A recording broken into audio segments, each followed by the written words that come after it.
Paul McCartney is taking a fresh look back at one of the most defining periods of his career with Man on the Run music from the motion picture soundtrack, the companion album to the forthcoming documentary Paul McCartney, Man on the Run.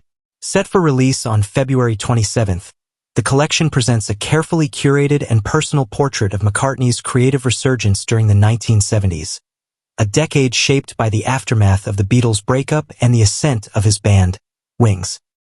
The soundtrack brings together 12 key tracks from McCartney and Wings' acclaimed body of work, reflecting the ambition, experimentation, and reinvention that characterized the era. In addition to well-known favorites, the album features 3 recordings that had not been released before.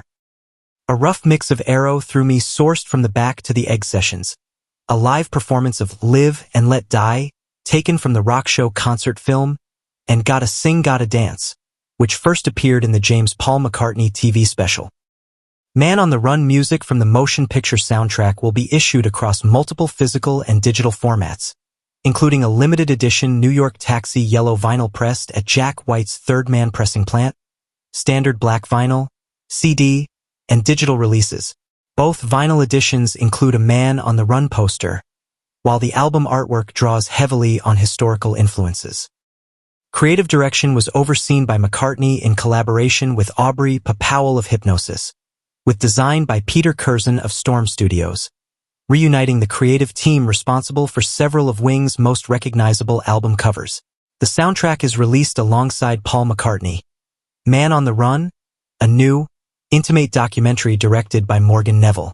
The film explores McCartney's post-Beatles transformation throughout the 1970s, combining rare archival material, photographs taken by Linda McCartney, and interviews with Paul himself, his family, members of Wings, and cultural figures such as Sean Ono Lennon, Mick Jagger, and Chrissie Hynde.